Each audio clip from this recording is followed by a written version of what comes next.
Hello everyone, first time మన channel చూస్తుంటే subscribe చేసుకోవడం మర్చిపోవద్దు. వీడియోలోకి వెళ్ళినట్లయితే శివన్నారాయణ వాళ్ళు ఇంటికి తిరిగి రాగానే సుమిత్ర ఏం జరిగిందండి, అక్కడే గొడవ జరగలేదు కదా అని అడిగితే ఇంట్లో నుండి వెళ్ళిపోయారు సుమిత్ర అనేసరికి షాక్ అయిపోతుంది. ఇంట్లో నుండి వెళ్ళిపోవడం ఏంటి, ఏమైంది అసలు అని అడిగితే సొంతంగానే ఎదుగుతాను, మీ ఆస్తులు నాకేవి వద్దు అని చెప్పి ఇంట్లో నుండి వెళ్ళిపోయాడు అని చెప్తే ఇంతలో జ్యోత్స్న అంత దీనంగా అడుగుతావేంటి మమ్మీ, దీనంతటికి కారణమే ఆ దీప, దాన్ని పెళ్లి చేసుకోవడం వల్లనే బావకి ఈరోజు ఈ పరిస్థితి వచ్చింది అనేసరికి లాగిపెట్టి జ్యోత్స్నను ఒకటి కొట్టుంది సుమిత్ర. దాంతో ఇంట్లో అందరు షాక్ అవుతారు. నన్నెందుకు కొట్టావు మమ్మీ అని జ్యోత్స్న అడిగితే నీ వల్లనే, ఇవన్నీ నీ వల్లనే, అసలు ఈ అనర్థాలన్నీ నీ వల్లనే జరుగుతున్నాయి.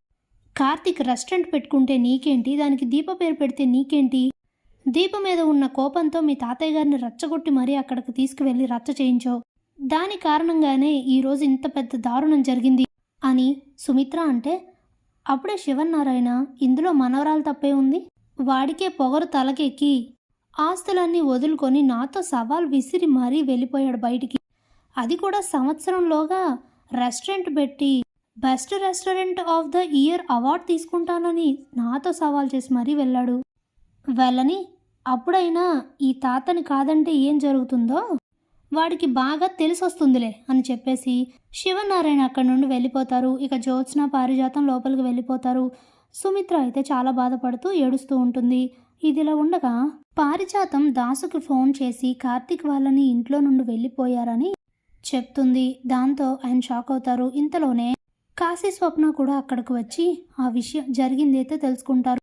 అప్పుడే స్వప్న మా అన్నయ్య చేసిన దాంట్లో తప్పేమీ ఉండుండదు, వాళ్ళ ఆస్తులన్నీ వదిలేసి బయటకు రావడం వలన మా అన్నయ్య సొంతంగా బిజినెస్ స్టార్ట్ చేయడంతో పాటు అసలైన గుర్తింపు ఇప్పుడు వస్తుంది మా అన్నయ్యకి, పక్కన మా దీపవదిన ఉండగా అందులో అపజయమే ఉండదు అని చెప్తే అప్పుడే కాశీ ఆ విషయాలన్నీ తర్వాత ముందు అసలు వాళ్ళు ఎక్కడికి వెళ్ళారో, ఎక్కడున్నారో, ఏం జరుగుతుందో ఏంటో ముందు తెలుసుకోవాలి, అసలు వాళ్ళని వెతికి పట్టుకోవాలి అని చెప్పి తలో దిక్కును వెళ్ళి కార్తీక్ వాళ్ళనైతే పట్టుకుంటారు.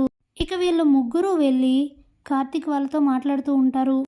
అప్పుడే కాశీ జరిగింది తెలిసింది, మిగతా అన్ని విషయాలు తర్వాత మాట్లాడుకుందాం బావా, ముందైతే మా ఇంటికి వెళ్దాం పదండి అని అంటే వద్దు కాశీ, సొంతంగా నా కాళ్ళపై నిలబడతానని మా తాతతో సవాల్ చేసి మరీ బయటకు వచ్చాను, అలాంటిది ఇప్పుడు మీ ఇంట్లో ఉండడం కరెక్ట్ కాదు అని అంటే మిమ్మల్ని పర్మనెంట్గా మా ఇంట్లో ఉండమనట్లేదు, ముందు ప్రస్తుతానికి ఈ పరిస్థితులు చక్కబడి మీరు ఒక ఇల్లు వెతుక్కునేంత వరకు మా ఇంట్లో ఉందురు రండి అని చెప్పి పిలిస్తే ఇక కుటుంబాన్ని రోడ్డున ఉంచడం ఇష్టం లేక కార్తీక్ అయితే వాళ్ళ ఫ్యామిలీని తీసుకొని దాస్ ఇంటికైతే వెళ్తారు.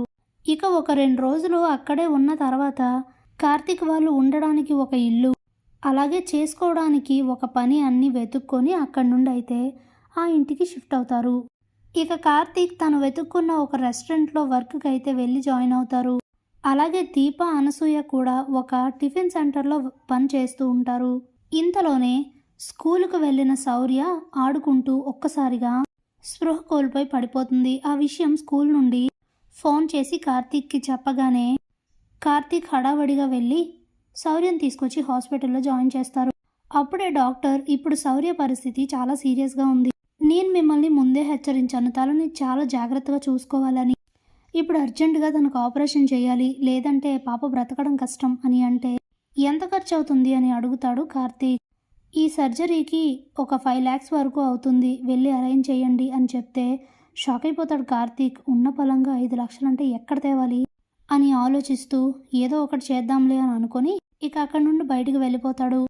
కార్తీక్ ఎంతమందిని అడిగినా ఎక్కడా అమౌంట్ అయితే సెట్ అవ్వకపోవడంతో ఇక మళ్ళీ హాస్పిటల్కే వచ్చి డాక్టర్ మీరు ముందు సర్జరీ స్టార్ట్ చేస్తారా, తర్వాత డబ్బులు తీసుకొచ్చి కడతాను అని చెప్తే సారీ కార్తీక్, దానికి రూల్స్ ఒప్పుకోవు, ముందు కనీసం మీరు 1 లక్ష అయినా తీసుకొచ్చి కడితేనే ట్రీట్మెంట్ స్టార్ట్ అవుతుంది అని చెప్తారు డాక్టర్. ఇక చాలా టెన్షన్ అనిపిస్తుంది కార్తీక్కి. కానీ బయట చూస్తే దీప వాళ్ళకి అసలు పాపకి ప్రాబ్లం ఉందని తెలియదు కాబట్టి దీప అయితే కార్తీక్ని అడుగుతుంది, పాపకి ఏమైంది అని అడిగితే తనేమీ చెప్పకుండా ఏమీ లేదు, ట్రీట్మెంట్కి 2-3 రోజులు పడుతుందని చెప్పేసి ఇక తనైతే డబ్బులు అరేంజ్ చేసుకోవడానికి వెళ్ళిపోతారు. ఇక కార్తీక్ ఏదో విధంగా డబ్బులు అరేంజ్ చేసుకొని రావడానికి 2 రోజులు అయితే టైం పడుతుంది. ఇక డబ్బులు తీసుకొచ్చి కట్టగానే పాపకి ఆపరేషన్ స్టార్ట్ చేద్దాం అనుకునేసరికి శౌర్య పరిస్థితి చేయి దాటిపోతుంది. అప్పుడే డాక్టర్ కార్తీక్తో, సారీ కార్తీక్, మీరు టైంకి డబ్బులు తీసుకొచ్చి కట్టలేదు. మేమిప్పుడు సర్జరీ చేసినా కూడా శౌర్య అయితే బ్రతకదు అని చెప్తారు. దాంతో షాక్ అవుతాడు కార్తీక్. అప్పుడే కార్తీక్ వీల్లేదు, అలా జరగడానికి వీల్లేదు అంటూ ఒక్కసారిగా నిద్దట్లో నుండి ఉలిక్కిపడి లేస్తాడు కార్తీక్. నా కూతురికి ఏం కాకూడదు అంటూ నిద్దట్లోనే ఏడుస్తూ చాలా కంగారు పడిపోతూ ఉంటాడు. ఇంతలోనే పక్కనే ఉన్న దీప, అనసూయ, కాంచన అందరూ కూడా మేల్కొని కార్తీక్ కార్తీక్ అని పిలిస్తే తను తేరుకొని చూసి, ఇదంతా నా కలనా? ఇదే గనక నిజమయ్యే పరిస్థితి వస్తే ఇంకేమైనా ఉందా? ఎప్పటికీ అలా జరగకూడదు. ఈ పరిస్థితులన్నింటినీ ఎదుర్కోవాలి. ఎప్పుడు శౌర్యకి ఏమీ కాకుండా చూసుకోవాలి అంటే ఉన్న బలంగా జాగ్రత్తగా ఎదిగి డబ్బులైతే సంపాదించి తీరాల్సిందే అని నిర్ణయించుకుంటారు కార్తీక్. Thanks for watching.